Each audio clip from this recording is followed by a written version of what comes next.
Hype चलती है कि भैया चाइना में तो इस तरह की कारें आ गई है, अपने इंडिया में वहाँ तक अभी हम पहुँचे नहीं हैं, वहाँ पे ईवी कार का भी बहुत ही अलग एक सिस्टम चल गया है, वहाँ पे ऐसी कार चल रही है टैक्सी में जिनमें ड्राइवर ही नहीं होता। इसमें कुछ रियलिटी है या सिर्फ़ एक कैमरे पे ही दिखती है अपने को कि हाँ भाई ऐसा कुछ हो गया है? इससे जितना हमने देखा ना यहाँ, उससे भी एडवांस, उससे भी आगे पहुँच गया है। हमारे यहाँ तो हम आज ये सोच रहे हैं कि हम मतलब अपना सड़क अच्छा कर लें।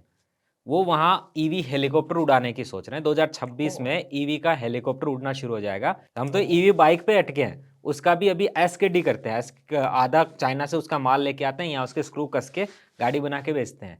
बहुत सारी कंपनियाँ इंडिया में अब जाके इलेक्ट्रॉनिक स्कूटर जो है, इलेक्ट्रिक स्कूटर वो बनाना शुरू की है। तो और मैक्सिमम का आइटम तो आज भी वहीं से आता है।